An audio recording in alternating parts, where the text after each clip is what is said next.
Tensions are running high as the princes reunite for the unveiling of a statue of Diana today in celebration of her 60th birthday.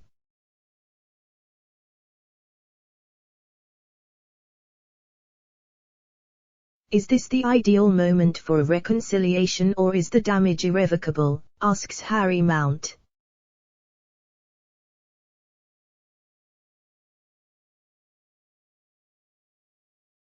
It should be the perfect moment for the brothers at war to bury the hatchet. For the first time since Prince Philip's funeral in April, Prince William and Prince Harry will be together again today, this time, for the unveiling of a statue of their mother, designed by Ian Rank Broadley, on what would have been Princess Diana's 60th birthday.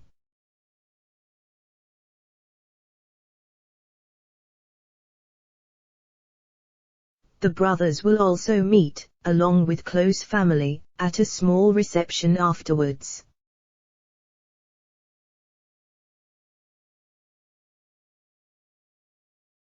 But, as the two princes reunite in the sunken garden at Kensington Palace, their childhood home, the desperately sad likelihood is that there will be no rapprochement.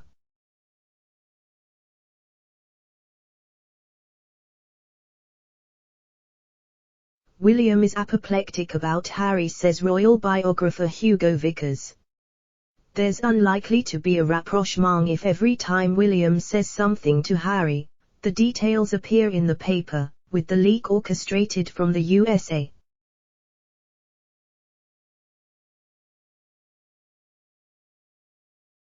For all the tragedy of the brothers falling out, they are likely to do their best to present a polite front to the world while the cameras are pointed at them.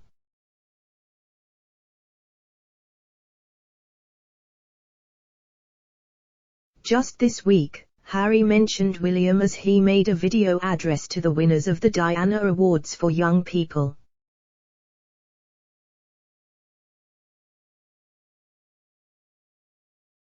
Later this week, my brother and I are recognizing what would have been our mom's 60th birthday, and she would be so proud of you all for living an authentic life with purpose and with compassion for others, he said.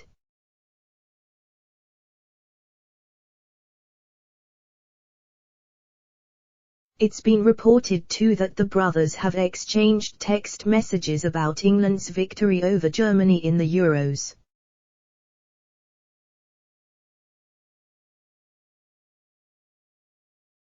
But, despite these olive branches, Vickers says the reunion of William and Harry for the statue unveiling is likely to be a damp squib.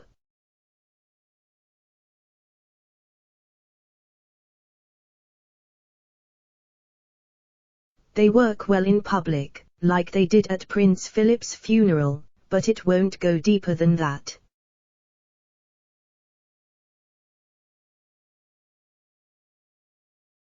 They'll take a look at the statue in the sunken garden, have their meeting, and then they'll go their separate ways.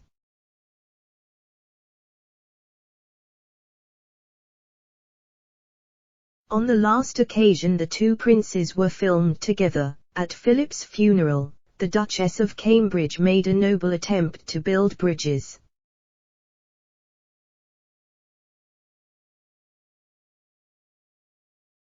She chatted to Harry and William as they walked through Windsor Castle.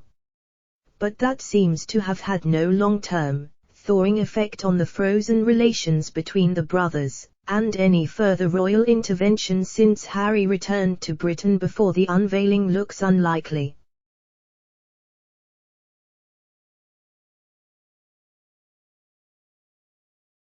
So far as I can see, everyone in the family is fed up with Meghan, says Vickers.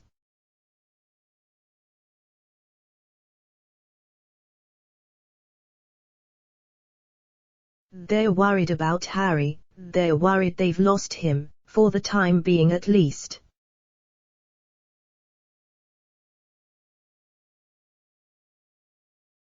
The royal family has reacted well to the Sussexes' outbursts. They handled things in private and didn't indulge in a tabloid war.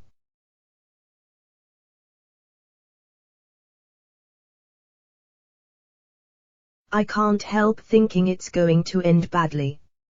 The biggest Sussex outburst against the royal family was in March during the infamous Oprah Winfrey interview.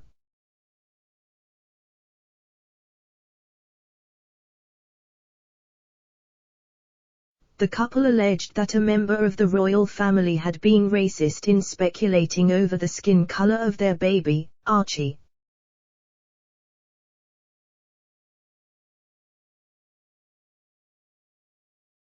They added that they'd been deprived of their security, that Archie had been denied the title he deserved, and that Harry had had his finances cut off.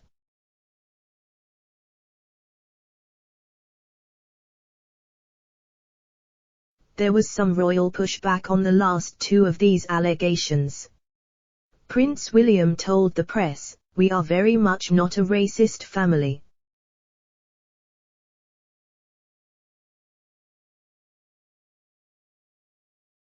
And, only last week, the royal accounts revealed the Sussexes and the Cambridges were still being bankrolled in 2021, to the tune of £4.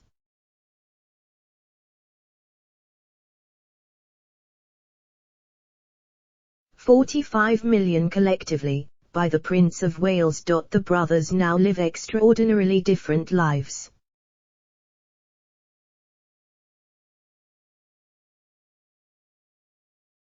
They were both brought up to go into the forces and then carry out royal duties.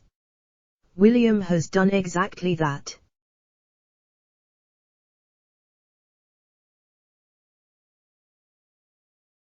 Harry started on the same path and was brilliant at it, serving for 10 years in the army, and, as a younger son, even able to fight on the front line.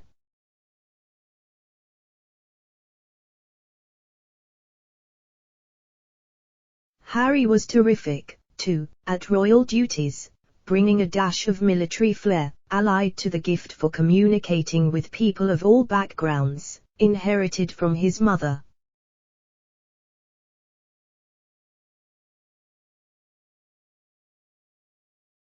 I met Prince Harry at Gallipoli in 2015, on the centenary of the tragic First World War campaign.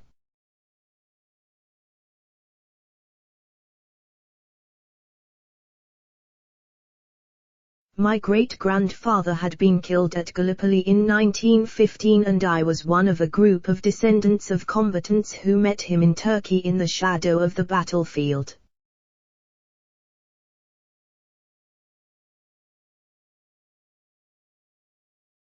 Just about to retire from the army then, he was an astonishingly glamorous, very tall figure in his military uniform, alternately giving beaming smiles to the descendants and then showing appropriate curiosity and seriousness when he discussed the terrible battles of that conflict.